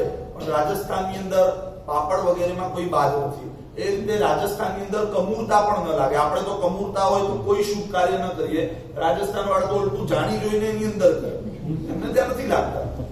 આવું ઘણું બધું જુદું જુદું. તો એક ક્ષેત્રકૃત રીતે આચારના ભેદો પણ પડતા હોય. એટલું જ કે જ્યાં સિદ્ધાંતનો ભેદ હોય ત્યાં એને ભેદ કહેવાય. બાકી સામાચારીના નાના મોટા ભેદ તો દરેક સમુદાયો, દરેક સંપ્રદાયો, આ ઘણી બધી શાખાઓના અને કુલના આગળ નામ આવશે તો એનાથી સમજવાનું છે કે દરેક જગ્યાએ આ રીતે જ છેડો ફાટ્યો એવું ના હોય. વ્યવસ્થાની દ્રષ્ટિએ પણ, ક્ષેત્ર વિચરણની દ્રષ્ટિએ પણ એવા ઘણા બધા કાર્યો થયા હોય. હવે જે સંભૂતિ વિજય મહારાજના જે 12 શિષ્યો અને એમની જે 7 શિષ્યાઓ છે, એમાંથી જે સ્થૂલીભદ્ર સ્વામી છે એ ગૌતમ ગોત્રના છે, અને એમના 2 શિષ્યો છે જે આપણે વાત થઈ આર્ય મહાગીરીના આર્ય સુવસ્તીસુરી મહારાજ. તો આર્ય મહાગીરી એલાપત્ય ગોત્રના છે, એમના 8 શિષ્યો છે. આર્ય ઉત્તર, આર્ય બલિસા, આર્ય ધનાટ્ય, આર્ય શ્રીભદ્ર, આર્ય કોડિન્ય, આર્ય નાગ, આર્ય નાગમિત્ર અને રોહગુપ્ત. આ 8 શિષ્યો એમના છે. અને આ જે આર્ય રોહગુપ્ત જે છે, એટલે કે સ્થૂલીભદ્ર સ્વામીના 8 શિષ્યો, એમાં મહાગીરી મહારાજના 8 શિષ્યો, એમાંથી જે આ રોહગુપ્ત છે કૌશિક ગોત્રના, એ રોહગુપ્ત દ્વારા એક ત્રૈરાશિક નામનો મત, એક આખો મિથ્યા મત એની અંદરથી નીકળ્યો. એની બહુ રોમાંચક કથા છે, પણ સમય આપણને ના મળે છે. તો આર્ય રોહગુપ્ત છે. એ રીતે એમના જે મોટા શિષ્ય હતા આર્ય મહાગીરીના, આર્ય ઉત્તર બલિસ્સહ, એમનામાંથી ઉત્તર બલિસ્સહ નામનો ગણ નીકળ્યો. અને ઉત્તર બલિસ્સહ જે ગણ છે એની 4 શાખાઓ છે: કૌશંબિકા, સૂત્રવર્તિકા, કોડંબાણી અને ચંદ્રનાગરી. આર્ય સુવસ્તીસુરી મહારાજ, હવે મહાગીરીની, હવે સુવસ્તીસુરી મહારાજના શિષ્યો જોઈએ તો એમના શિષ્યોની અંદર 12 શિષ્યો છે. એમના નામ છે આર્ય રોહણ, આર્ય યશભદ્ર, આર્ય ભદ્રયશ, આર્ય મેઘગણી, આર્ય કામરધી, આર્ય સુસ્થિત, આર્ય સુપ્રતિબદ્ધ, આર્ય રક્ષિત, આર્ય રોહગુપ્ત, આર્ય ઋષિગુપ્ત, આર્ય શ્રીગુપ્ત, આર્ય ગણી અને આર્ય બ્રહ્મ. આ 12 શિષ્યો એમના છે. પછી એમાં આ 12 માંથી જે આર્ય રોહણ આવ્યા એ કાશ્યપ ગોત્રના છે, અને એમની અંદરથી ઉદ્દેહ નામનો ગણ નીકળ્યો. એની 4 શાખાઓ અને એના 6 કુલ હતા. કઈ 4 શાખાઓ?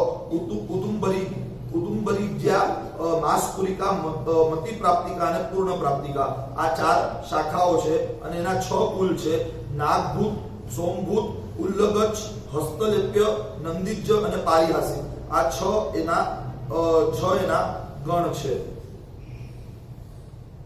હવે આર્ય સુસ્થિતસુરી મહારાજ, એમના જે શ્રીગુપ્ત નામના શિષ્ય હતા એ હરિતાયન ગોત્રના હતા, અને એમનામાંથી પણ ચારણ નામનો ગણ નીકળ્યો. એની 4 શાખાઓ અને 7 કુલ હતા.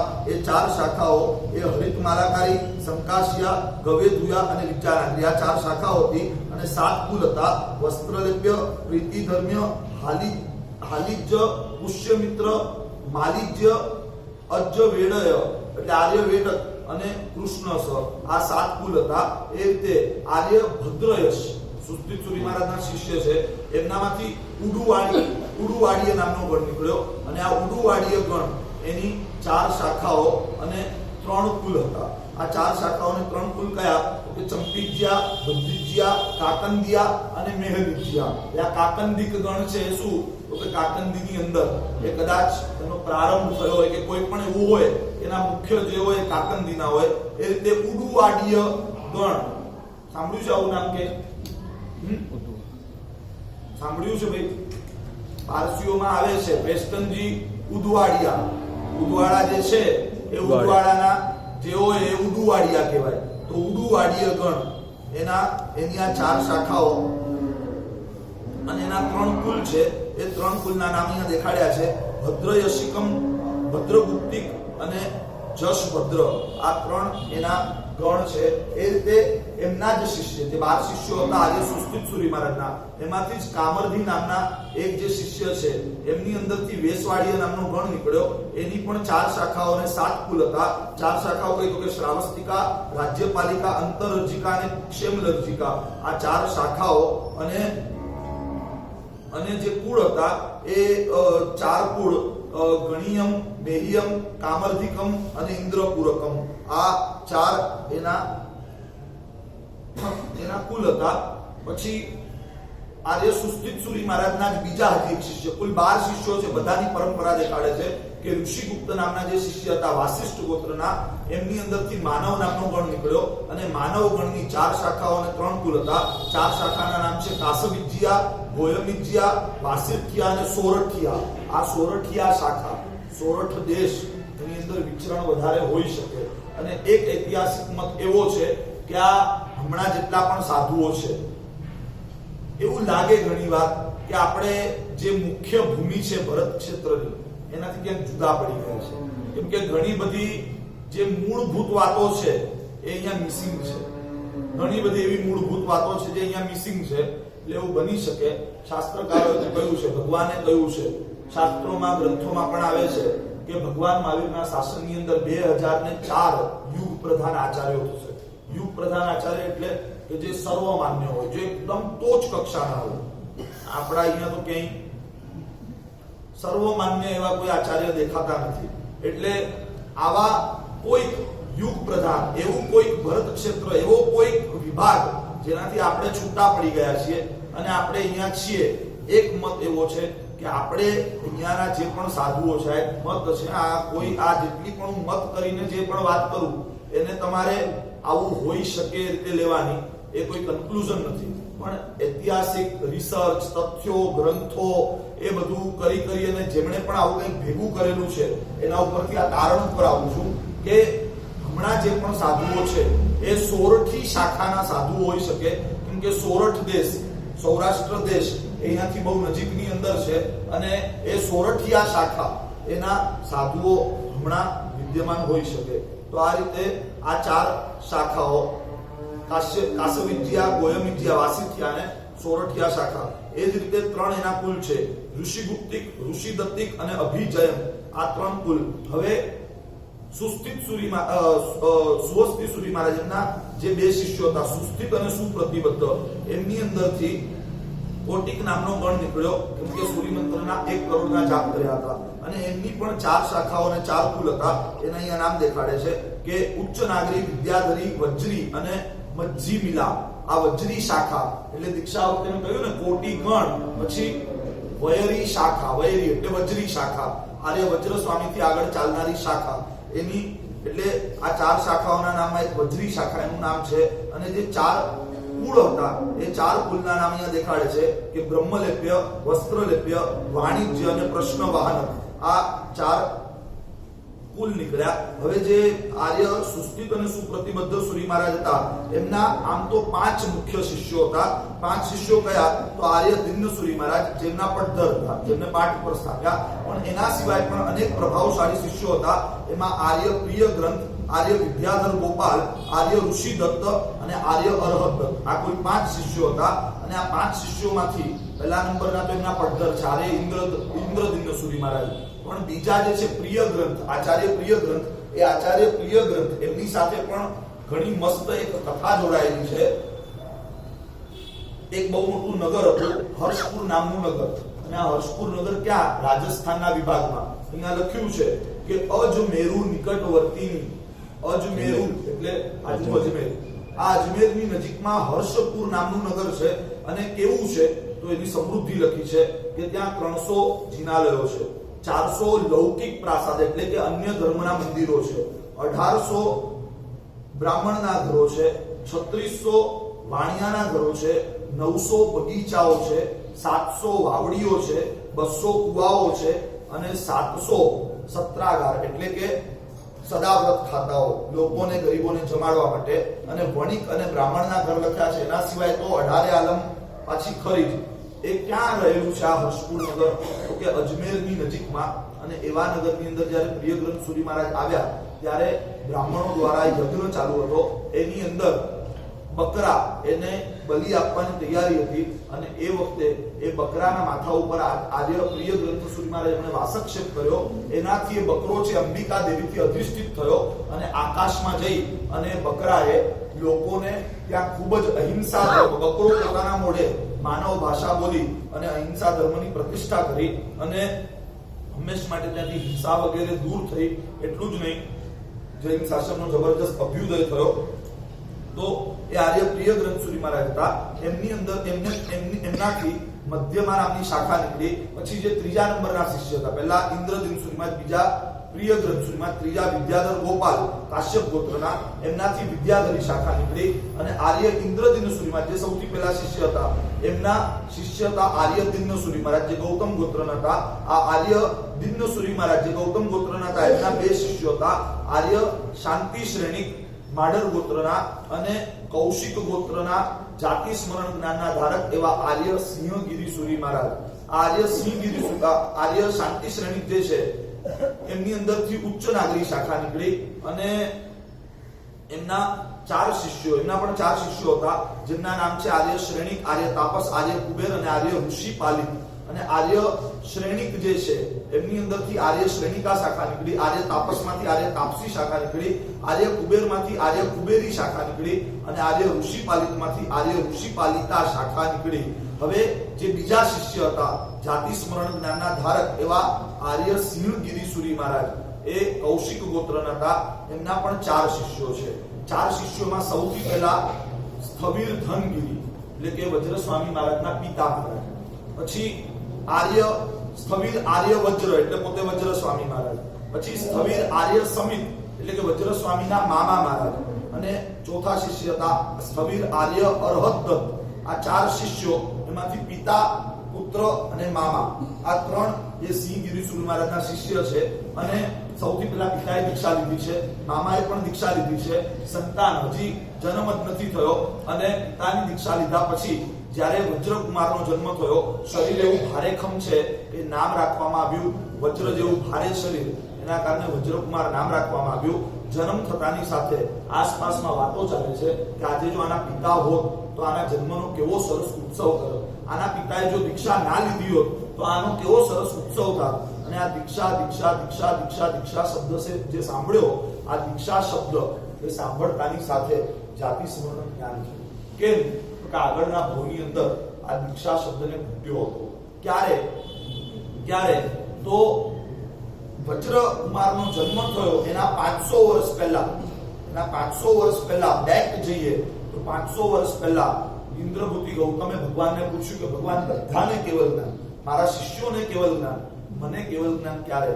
ત્યારે ભગવાને કહ્યું કે કઈ નહીં, ખેદ નહીં કરો, જાઓ તમે અષ્ટાપદ જાઓ, અને અષ્ટાપદ જઈ ત્યાં એક રાત જે રહે એ ચરમ શરીરી હોય એનો એ જ ભવમાં મોક્ષ થાય. એટલે ગૌતમ સ્વામી ગયા, આપણને કથા ખબર છે, ગયા સૂર્યના કિરણોનું આલંબન લઈને ઉપર ચડ્યા, જગ ચિંતામણી દ્વારા પરમાત્માની સ્તવના કરી, બહાર આવ્યા ત્યારે એ દિવસે ત્યાં ઘણા બધા દેવ દેવીઓ આવ્યા હતા. એટલે ગૌતમ સ્વામીએ ત્યાં દેશના આપી, અને દેશના આપી એની અંદર પુંડરીક અને કંડરીકની વાત કરી. કેમ કે ગૌતમ સ્વામી જ્યારે દેશના આપવા બેઠા અને દેશના સભાની અંદર એક દેવ હતો, એ દેવ એને સંશય થયો કે આ મહારાજ છે તો એકદમ ગોલ મટોલ, એકદમ તગડા છે, ખાતા હશે દબાવીને, વાત તપની કરે છે પણ પોતે તો કશું કરતા નહીં હોય એવું દેખાય છે, એટલે વાપરતા હશે અને આપણને તપની વાતો કરે છે. અને એ વખતે ગૌતમ સ્વામીએ એ દેવના મનનો સંશય જાણી અને દેશનાની અંદર પુંડરીક અને કંડરીકની વાત વણી લીધી કે તપ કોને કહેવાય? ખાલી ભૂખ્યા રહેવું, ભૂખ મરો કરવો, હજાર વર્ષ સુધી ભૂખ્યા રહીને પણ છેલ્લે રસનામાં લપટ થઈ અને 7મી નરકમાં જવું એ કંડરીક છે, એ તપ નથી. પણ પુંડરીક એ જ 1000 વર્ષ જ્યારે ઓલાને તપ ચાલતો હતો ત્યારે આ રાજ સિંહાસન ઉપર રાજ કરે છે અને છેલ્લા 15 દિવસનું ચારિત્ર પાલન કરી અને સર્વાર્થ સિદ્ધમાં જાય છે. તપ એ આત્માનો ગુણ છે. તપ એ ભાવ ધર્મ છે, એને ભોજન સાથે 100% લેવા દેવા છે, પણ માત્ર ભોજન સાથે લેવા દેવા નથી. આ વાત ત્યાં ગુરુ ગૌતમ સ્વામી કરે છે. પુંડરીક અને કંડરીક અધ્યયન ગૌતમ સ્વામી ત્યાં ભાખે છે, અને એ વખતે એ જ સભાની અંદર એક તિર્યક જૃંભક કક્ષાનો દેવ છે. એ દેવ પણ આ પુંડરીક કંડરીક અધ્યયન સાંભળે છે, એને મોઢે કરી લે છે. અને મોઢે કર્યા પછી, યાદ રાખજો, મોઢે કર્યા પછી 500 વર્ષનું આયુષ્ય બાકી છે, અને 500 વર્ષ રોજ 500 વખત એ અધ્યયનનો સ્વાધ્યાય કરે છે. એ અધ્યયનમાં એક વખતમાં મારા સાંભળ્યા પ્રમાણે 13 વખત દીક્ષા શબ્દ આવે છે. કેટલી વાર? 13 વાર દીક્ષા શબ્દ આવે છે. હવે એક વાર પાઠ કરો તો 13 વખત આવે. દિવસમાં 500 વાર પાઠ કરો તો કેટલો થાય? 6-7 હજાર વખત દીક્ષા દીક્ષા દીક્ષા. પ્રાકૃતો એટલે દીક્ષા, દીક્ષા એટલે દીક્ષા. અને આ રીતે રોજ હજારો વખત દીક્ષા. તો એવું 1 વર્ષ, 2 વર્ષ, 50 વર્ષ નહીં, પણ 500 વર્ષ સુધી એ તિર્યક જૃંભક દીક્ષા દીક્ષા દીક્ષા દીક્ષાને એવી ઘૂંટી છે. 500 વર્ષ પછી એ જ દેવ એ ત્યાંથી આયુષ્ય પૂરું કરી અને વજ્રકુમાર તરીકે જન્મ્યું છે. એટલે દીક્ષાને જે ઘૂંટી છે, ઘોડિયાની અંદર જ દીક્ષા શબ્દ સાંભળતાની સાથે જાતિ સ્મરણ જ્ઞાન થયું, અને પોતે જોયે છે કે પિતા તો ઘરે છે નહીં, હવે હું એક જ છું, માતાને મારી ઉપર મમત્વ ભરપૂર છે, એટલે માતાનો મોહ તોડવા માટે પોતે અનરાધાર રીતે સળંગ અટક્યા વગર રડવાનું ચાલુ કરે છે. અને માતાને એવી કંટાળી મૂકે છે કે 3 વર્ષનો જ્યારે થાય છે, યોગાનું યોગ પિતા મહારાજનું અહીંયા આવવું અને ઓલાનું રડવું, માતાનું કંટાળી જવું, આલ્યો આ તમારો છોકરો, આ તમારો પણ છે, મારો છે, તમારો પણ છે, તમે લઈ જાઓ. અને ગુરુનો પણ એ જ દિવસે નિર્દેશ કરવો કે ગોચરીમાં જે મળે, સચિત કે અચિત, જે જીવંત કે નિર્જીવ, જે વસ્તુ મળે લઈ આવજો, જે મળે લઈ આવજો. અને જોડીની અંદર 3 વર્ષના વજ્રને લઈને આવ્યા છે. વજ્ર પોતાના ઈચ્છિત સ્થાન ઉપર આવ્યો એટલે શાંત થયો, અને શાંત થયો એટલે માતાએ ફરી પાછો ક્લેમ કર્યો કે ભાઈ તમારો છે, મારો પણ, મારો છે, તમારો છે કહીને ભળાવી દીધો. પણ હવે જયારે ડાયો થઈ ગયો તો તમારો છે, મારો પણ છે. પણ હવે કેસ ગયો રાજ દરબારમાં, અને રાજ દરબારમાં વજ્ર ઉપર બધું છોડવામાં આવ્યું. વજ્ર જે તરફ જવા માંગતો એ તરફ જાય. એક બાજુ ભરપૂર પ્રલોભનો અને બીજી બાજુ રજોહરણ. 3 વર્ષના વજ્રએ એ રજોહરણ ત્યાં અંગીકાર કરી લીધું. જૈન શાસનની આ એવી દીક્ષા કે જે સૌથી નાનામાં નાની ઉંમરે થઈ ગયું. માત્ર 3 વર્ષની ઉંમરે દીક્ષા થઈ ગઈ. ખબર શું પડે આપણને એમ થાય, 3 વર્ષનું બાળક ને ખબર શું પડે, પણ જાતિ સ્મરણ જ્ઞાન હતું એટલે પૂર્ણ પરિપક્વતા સાથે 3 વર્ષની ઉંમરે દીક્ષા થઈ. આગળ જઈ અને વજ્ર સ્વામી એ 10 પૂર્વના જ્ઞાતા થયા, અને આ રીતે 10 પૂર્વનું જ્ઞાન મેળવ્યા પછી બાળપણથી જ પોતે ખૂબ જ જ્ઞાની હતા. 3 વર્ષની ઉંમરે તો ઘોડિયાની અંદર સાધ્વીજીના ઉપાશ્રયમાં રહી 11 અંગ કંઠસ્થ થયા, અને ત્યારબાદ પોતે 10 પૂર્વના જ્ઞાતા થયા. અને બાળપણની અંદર 2 વખત દેવો દ્વારા, એક વખત મીઠો જે માંડો હોય એની પરીક્ષા અને બીજી વાર ઘેબરની પરીક્ષા. આ બંને પરીક્ષા દેવ દ્વારા જ્યારે કરવામાં આવી અને મોડાવવામાં આવ્યું ત્યારે દેવપિંડ છે એ ખ્યાલમાં આવ્યું, ન બોલ્યું, અને એટલે એનાથી પ્રસન્ન થઈ. અને એક વખત દેવે વૈક્રિય લબ્ધિ આપી, બીજી વાર આકાશગામીની વિદ્યા આપી. યૌવન વયમાં જ્યારે આવ્યા ત્યારે રૂક્મિણી નામની એક કન્યા એમની ઉપર મોહિત થઈ, જે ખૂબ જ ધનવાન પિતાની પુત્રી હતી. એટલે કે કન્યા અને રૂપિયો, રૂપ અને રૂપિયો બેઉ પ્રલોભન એક સાથે આવવા છતાં પણ વજ્ર સ્વામી એની અંદર નિશ્ચલ રહ્યા. અને આ રીતે પોતે ચારિત્રની અંદર તો નિશ્ચલ રહ્યા, સાથે જૈન શાસનની અભૂતપૂર્વ પ્રભાવના કરી. એક વખત જ્યારે દુકાળનો સમય હતો ત્યારે પોતે એક અભિમંત્રિત પટ, આખી જાજમ ચાદર જેવું બહુ મોટું, એની ઉપર આખા સંઘને એની ઉપર લઈ અને આકાશગામીની વિદ્યાર્થીઓને ઉચકી અને ઓરિસ્સામાં જે પુરી છે, પુરી જગન્નાથપુરી, એ પુરીમાં લઈ ગયા દુષ્કાળની જગ્યાએથી. આ રીતે સંઘનું રક્ષણ કર્યું. બીજી બાજુ એક વખત જ્યારે પર્યુષણ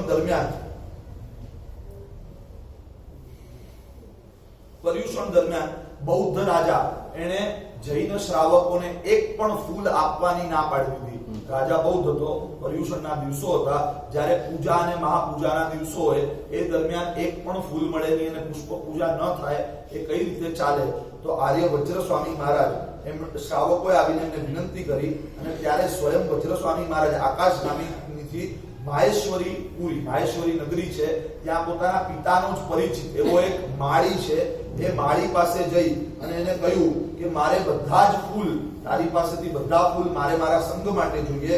એટલું જ નહીં પણ પોતે હિમવત પર્વત ઉપર ગયા અને હિમવત પર્વત ઉપર જઈ અને શ્રીદેવી, આપણે જેમની વાત કરી એ શ્રીદેવી દ્વારા અપાયેલું એક મોટું કમળ એ પણ લઈ આવ્યા. એની સાથે સાથે હુતાશન નામનું વન છે, હુતાશન નામનું એક સરસ આખું ખીલેલું વન, અને વનમાંથી પણ 20 લાખ ફૂલ એ લઈ આવ્યા. અને આ રીતે કરી અને એકદમ ભવ્ય મહોત્સવ, પૂજા અને મહાપૂજા સહિત જૈન શાસનની જબરદસ્ત પ્રભાવના એમણે કરી. રાજા પણ એનાથી પ્રભાવિત થઈ અને શ્રાવક થયો, અને છેલ્લે જીવનના અંતે જ્યારે પોતાને ખ્યાલ આવ્યો કે હવે ભૂલાઈ જાય છે, એટલે કે હવે આયુષ્ય ઓછું હોઈ શકે, ત્યારે પોતે રથાવર્ત પર્વત ઉપર 1 મહિનાનું અનશન કરી અને સ્વર્ગે સિધાવ્યા. પણ જતા પહેલા એમણે પોતાના પાઠ ઉપર આવેલા શિષ્ય વજ્રસેન, આર્ય વજ્રસેન, એમને કહી દીધું કે આવતીકાલે હવે થોડા સમયમાં મારું અનશન પૂરું થશે, હું દેવલોકમાં જઈશ અને ત્યારથી દુકાળ શરૂ થશે. 12 વર્ષનો ભયંકર દુકાળ આવશે, અને એ દુકાળ પૂરો ક્યારે થશે? તો જે દિવસે 1 લાખ રૂપિયા મૂલ્યના ભાત કોઈના ઘરે તને મળે, સમજવાનું કે એના પછીના દિવસથી દુકાળ પૂરો થશે. અને સાધુઓ પણ એક જગ્યાએથી બીજી જગ્યાએ વિચરી રહ્યા છે. ગોચરીનો અભાવ, ગોચરીની અછત, આની અંદર એક જગ્યાએથી બીજી જગ્યાએ વિચરતા સાધુઓ સોપારક નગરમાં આવે છે. આ સોપારક નગર એટલે આજનું મુંબઈ પાસે રહેલું નાલા સોપારા. આ નાલા સોપારા દરિયા કિનારો પણ છે, સોપારક નગર પણ છે. પહેલાના સમય પણ આજથી 11 લાખ વર્ષ પહેલા શ્રીપાલ અને મૈણાની કથામાં પણ સોપારક નગર અને થાણા એનો ઉલ્લેખ આવે છે કે આખા ખાડીના ક્ષેત્રો છે, જહાજો ત્યાં લાંગરાતા હતા અને ત્યાં બધા વ્યવસાયો ને ધંધા વેપાર બધું થતું હતું. આ સોપારક નગર એટલે નાલા સોપારા.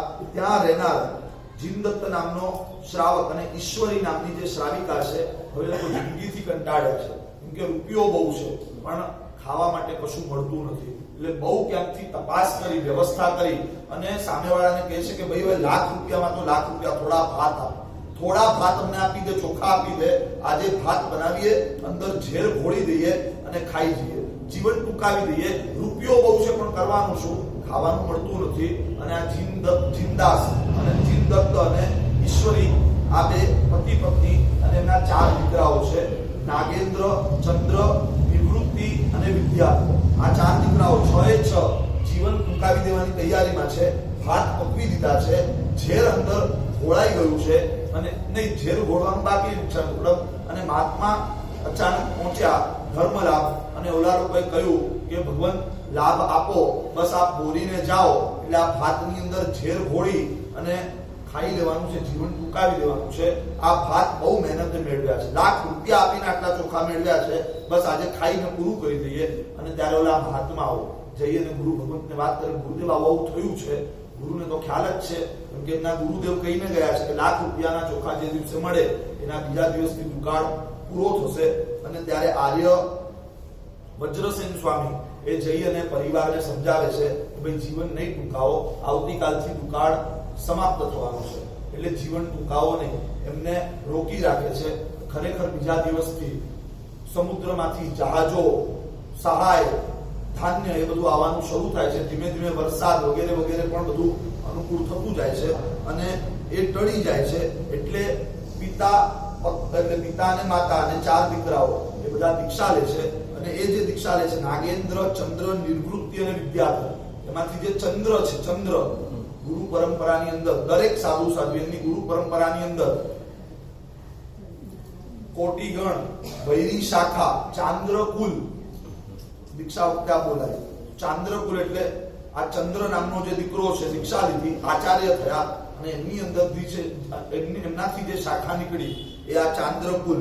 આ રીતે બસ હવે 5, 7, 10 મિનિટ 5 મિનિટ હવે જે આર્ય સિંહ ગિરીસુરી મહારાજના 4 શિષ્યો હતા. આર્ય ધન ગિરીસુરી મહારાજ પિતા હતા, આચાર્ય વજ્ર સ્વામી એમના દીકરા હતા, આર્ય સમિત એટલે વજ્ર સ્વામીના જે મામા હતા એ આર્ય સમિતમાંથી એક ગૌતમ ગોત્રના હતા, એમનાથી બ્રહ્મદીપિકા નામની શાખા નીકળી અને આર્ય વજ્ર જે ગૌતમ ગોત્ર હતા એમનાથી આર્ય વજ્રી શાખા નીકળી. આર્ય વજ્ર જે હતા ગૌતમ ગોત્રના એમના 3 શિષ્યો હતા, આર્ય વજ્રસેન, આર્ય પદ્મ અને આર્ય રથ. આર્ય વજ્રસેનમાંથી આર્ય નાગિલા શાખા નીકળી, આર્ય પદ્મમાંથી આર્ય પદ્મા શાખા નીકળી અને આર્ય રથમાંથી આર્ય જયંતી શાખા નીકળી. આર્ય રથ જે વત્સ ગોત્રના હતા એમના શિષ્ય હતા આર્ય પુષ્યગિરી અને આર્ય પુષ્યગિરી એમના શિષ્ય હતા આર્ય ફલ્ગુમિત્ર.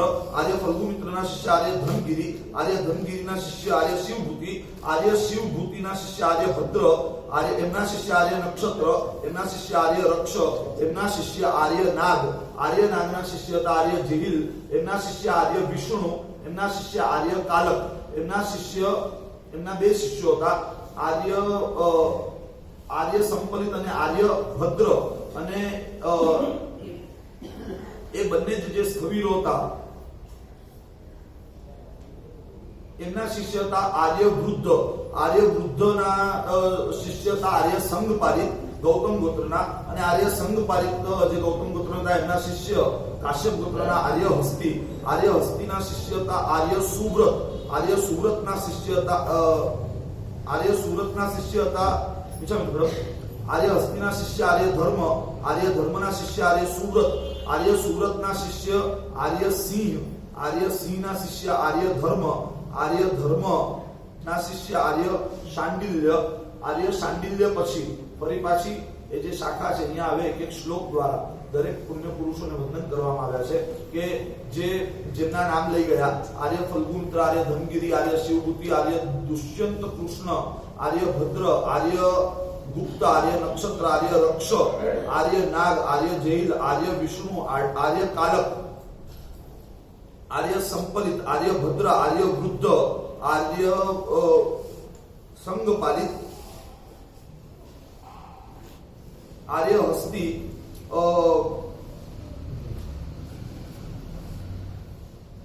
આર્ય હસ્તી એ બધાને હું નમસ્કાર કરું છું. એ આર્ય હસ્તી એમની પાઠ પરંપરામાં આવેલા આર્ય ધર્મ. આર્ય ધર્મ એમનું ચારિત્ર એટલું ઉજ્જવળ હતું કે એમની જ્યારે દીક્ષા થઈ ત્યારે દેવોએ એમના મસ્તક ઉપર છત્ર ધારણ કરેલું. એમના શિષ્ય હતા એમના શિષ્યનું નામ પણ આર્ય હસ્તી હતું.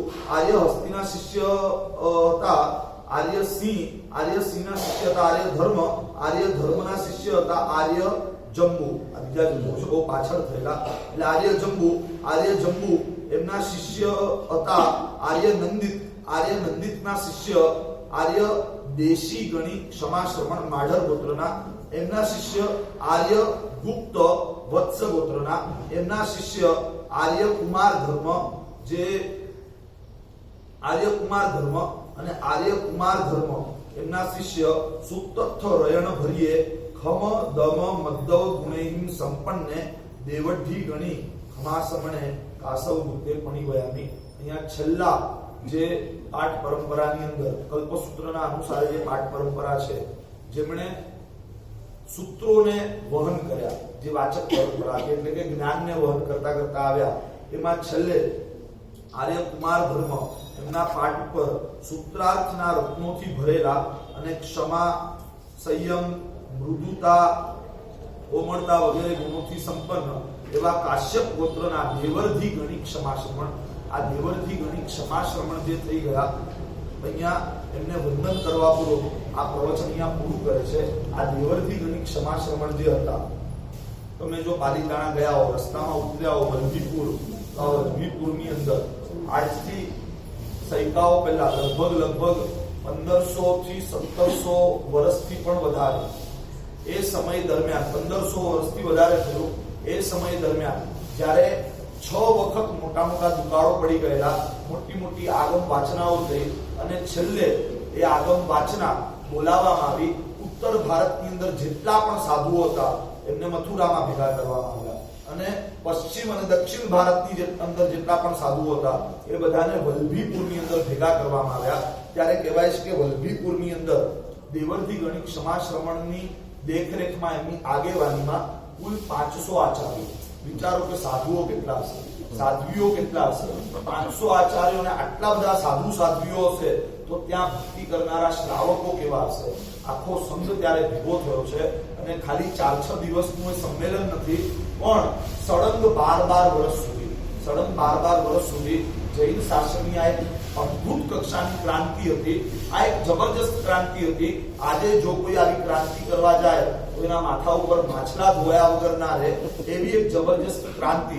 જે સમયની અંદર એક અક્ષર લખીએ ને, એક અક્ષર લખવાનું પ્રાયશ્ચિત આઈમ્બિલ બરાબર આવતું. એટલું જે સમયની અંદર એક અક્ષર લખવાનું પ્રાયશ્ચિત આઈમ્બિલ બરાબર આવતું, એ સમયની અંદર બધા જ શાસ્ત્રોને પુસ્તક ઉપર લખવા માટેનો બોલ્ડ નિર્ણય લેવો. લખવું એ જ પાપ હતું. મોઢેથી બોલો અને એ રીતે પાસ ઓન કરો.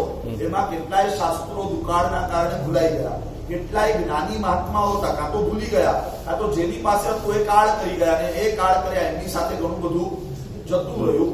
અને એવા સમયે ખરેખર જે વસ્તુ માટે પ્રાયશ્ચિત હોય એ વસ્તુ કરવા માટે નિર્ણય લેવો, અને એ પણ કોઈ એકાદ શાસ્ત્ર નહીં, સળંગ 12 વર્ષ સુધી દેવર્ધી ગણિત ક્ષમાશ્રવણ ખરેખર જૈન શાસનના પહેલા નંબરના ક્રાંતિકારી પુરુષ હોય, ક્રાંત દ્રષ્ટા મહાત્મા હોય તો એ આ છે, જેમણે 1 કરોડની સંખ્યામાં અનેક ગ્રંથો એને પુસ્તકારૂઢ કર્યા. 1 કરોડ ગ્રંથો ને પુસ્તકારૂઢ કરવામાં આવ્યા, જેને જેટલું સ્મરણમાં છે બધા પાસેથી સંકલન કરી અને એનું ઓલ્ટરેશન કરી અને 45 આગમો, પ્રકીર્ણક ગ્રંથો, એના પાછળના જે પણ ગ્રંથો છે, એના સિવાયની જે પણ વાતો છે, જેટલી છૂટી છવાઈ વાતો હતી એને સંકલિત કરી અને 1 કરોડ ગ્રંથો લખવામાં આવ્યા 12 વર્ષ સુધી. તમે સાંભળો છો ને, 980 મતાંતરે 983 વર્ષે આ કલ્પસૂત્ર પુસ્તકારૂઢ થયું. કેમ કે એવું પણ બને કે વાંચના શરૂ થઈ અને શરૂઆતમાં લખાયું હોય ચોપડામાં, કદાચ એવું હોય છેલ્લે પણ લખાયું હોય. આ એટલે આ બે આંકડા આવે છે. સાંભળો છો ને રોજ 980 અથવા 993 વર્ષે કલ્પસૂત્ર પુસ્તકારૂઢ થયું. એટલે આ 12 વર્ષનો સમયગાળો, 12 વર્ષ સુધી 500 આચાર્યો, સેંકડો સાધુઓ, સેંકડો સાધ્વીઓ એ ત્યાં શ્રુતની ઉપાસના કરી રહ્યા છે, પુસ્તકોને ગ્રંથોને પુસ્તક આરૂઢ કરી રહ્યા છે. અને ત્યારે આખો સકળ સંઘ પણ ત્યાં એકઠો છે, સાધુઓની ભક્તિ થઈ રહી છે, અને એ રીતે આખું આ જ્ઞાન એ પુસ્તક આરૂઢ થયું. એ જમાનામાં આને બહુ મોટી ક્રાંતિ કહેવાય. આજે એના 10મા ભાગની પણ ક્રાંતિ એ જો કરવામાં આવે તો શાંતિનો ભંગ થઈ જાય એવી ક્રાંતિ એ સમયની અંદર દેવર્ધી ગણિત ક્ષમાશ્રવણે આપતી લગભગ 1500 વર્ષ પહેલા કરી. અને એનો જ પ્રભાવ છે, એનો જ પ્રતાપ છે કે આજે આપણે કલ્પસૂત્ર વાંચવા અને સાંભળવાના સદભાગી બની શકીએ છીએ. અહીંયા આ સ્થવિરાવલીનું પ્રવચન પૂરું થાય છે. આ તો દેવર્ધી ગણિત ક્ષમાશ્રવણ એટલે કે વાચક પરંપરા દેખાડી. એ જ રીતે પટધરોની પણ એક આખી પરંપરા છે. પાઠ પરંપરાની અંદર જે ગચ્છાધિપતિઓ થયા એની આખી પરંપરા છે, અને એ પરંપરા પણ બહુ ભવ્ય રહી, જે આજ સુધી આપણી પાસે ચાલી આવી. જે અનેક ગચ્છો, અનેક જે એમાં પણ ખાસ કહીએ તો જે તપાગત છે, આજે મોટી સંખ્યામાં સૌથી વધારે સાધુઓ અને સાધ્વીઓ જૈન શાસનની અંદર શોભતા હોય. તપાગત એના 17 થી 18 સમુદાયો, એની અંદર પણ જે વિશિષ્ટ મોટા સમુદાયો છે એના દ્વારા આજે શ્રુત જ્ઞાન અને આચાર માર્ગ આપણા સૌ સુધી પહોંચ્યો. આવી જે આખી ગુરુ પરંપરા છે. નમસ્કાર કરીએ. અહીંયા સ્થવિરાવલીનું પ્રવચન પૂરું થાય છે. અક્ષત જો હોય છે